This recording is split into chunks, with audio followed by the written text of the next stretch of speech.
Hey there, neighbors and naysayers. July the 29th, 2025. I have been in real trouble for not doing videos, not getting them posted.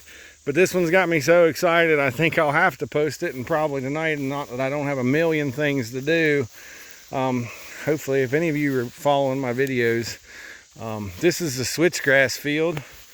And this is the field that we bale grazed last winter.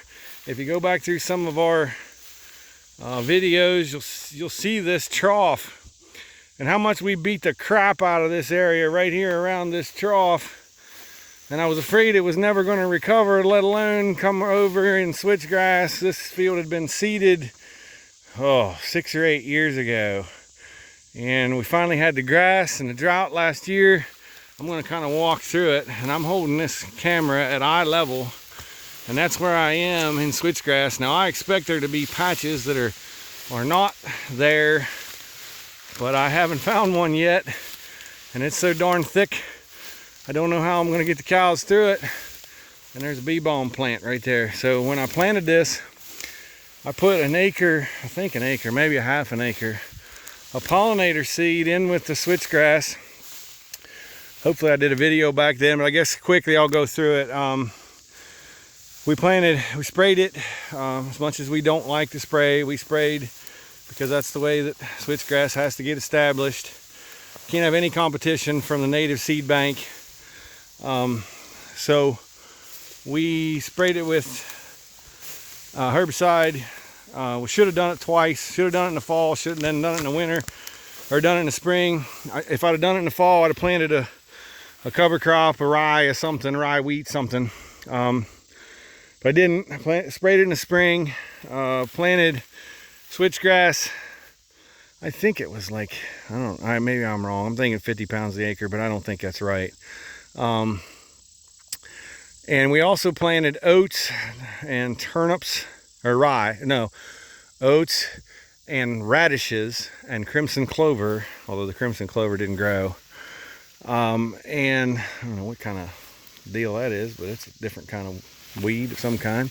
Oh, it's probably yarrow. And then we did graze it yet that fall.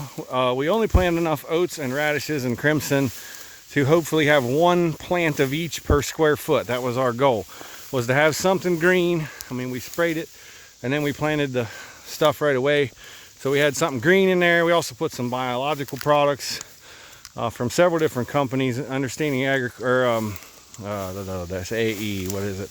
Advancing Eco Agriculture. We planted some of that stuff with it too. And then planted a half an acre of pollinator habitat in it as well. So we don't have a bunch of flowers in here, but we've got quite a few.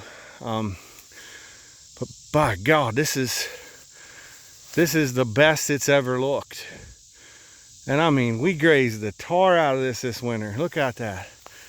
And I mean, I can't begin to describe to you how much I didn't think there was switchgrass in this. Like, and I'm not kidding when I tell you this is like 6 years.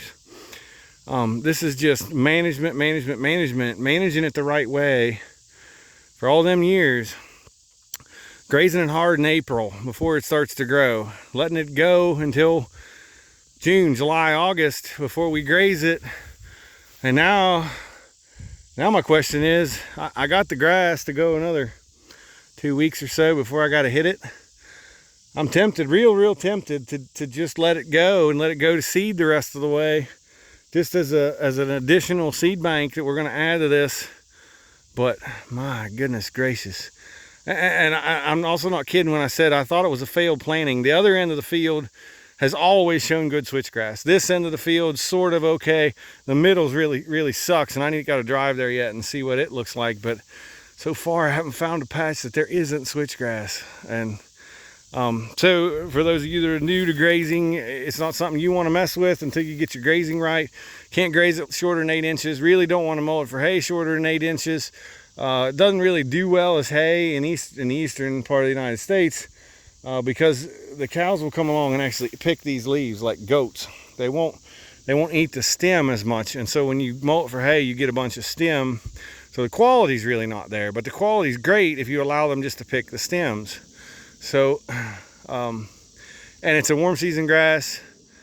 And I'm telling you, once your management is right, it's not near as fragile as everybody makes it out to be. Like I said, we beat the tar out of this winter. We graze the tar out of it in April. We strip graze it and graze it pretty hard here in the summer when we do get it. And extension folks will tell you that you can't mix it in your cool seasons. I don't know that that's true. That's why I kind of want to let this go to seed. I'd really rather it just kind of get spread around the farm because it's fine. It's okay. Other than we don't get a grazing on it early, that May time period, and we got to stay off of it in October. As long as we got a seed bank of it, I don't think we're going to kill it. Like, I think we can graze it and it can be just about everywhere. Now, and then it doesn't stockpile. That's the other thing. Like, we can't use it for stockpile. It gets too dry and dead and stemmy. And I guess as I'm standing here looking at a patch of brome grass, but I mean, there's switchgrass all mixed in it. So, wow, just wow. I can't believe.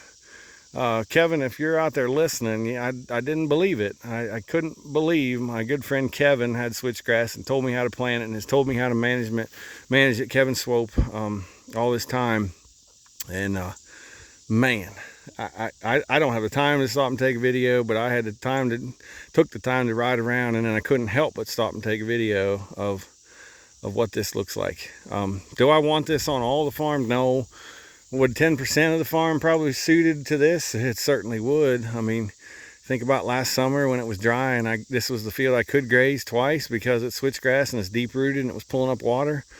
And this is in a field that gets wet anyway. It's tile drained because it's wet, so we can't graze it in the winter. These are perfect places for switchgrass, and I know we had to spray it with herbicide, and that bothers some folks, but I live in a world where a spray with herbicide or a pass with tillage equipment is the same damage to the soil health. So pick your poison, and as far as the soil health goes, and then one tillage pass is also hurting soil structure, and where the herbicide doesn't hurt the soil structure. So we went with herbicide instead of tillage.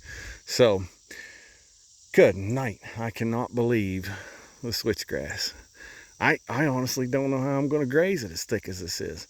I'm almost going to have to do this on a couple times a day moves and strip it to be able to get them to graze it. It's so thick. And it was not like this last year. Like this is we finally matured and finally hit the stand. I think this is Shawnee switchgrass, but my goodness, folks. Sure is a good year to be a grazer. Got lots of good rains, nowhere near drought. We're having trouble, Dad's having trouble getting hay made because it's raining all the time. But I'm not worried about it. We dropped so many cows for the drought that we're down so far that I think we can stockpile most everything, and we're not going to need much hay anyway. What hay we do need, we'll bale graze with, and we'll use stockpile grass, and we'll be fine. So it is a great grazing summer. I am busy as all get out. Ethan just come home from state fair. He's maybe found a newfound fire for showing hogs and showmanship, and that's good, but that keeps Dad busy because we're walking hogs in this heat. We're walking hogs 8, 9, 10 o'clock every night, and makes for a short night and an early morning. But I'm not complaining. It's a whole lot of fun. So with that, I'll say we'll see you next time.